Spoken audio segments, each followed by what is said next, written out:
En muuten kerro. Sori.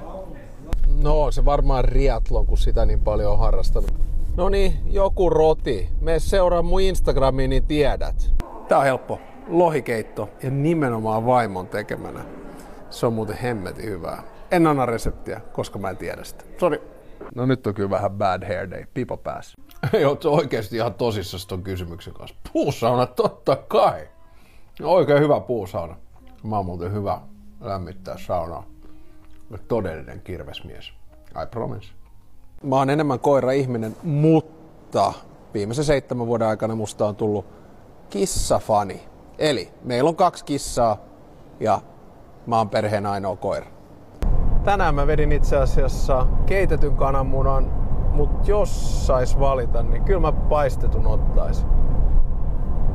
Fully fried English breakfast, ei huono.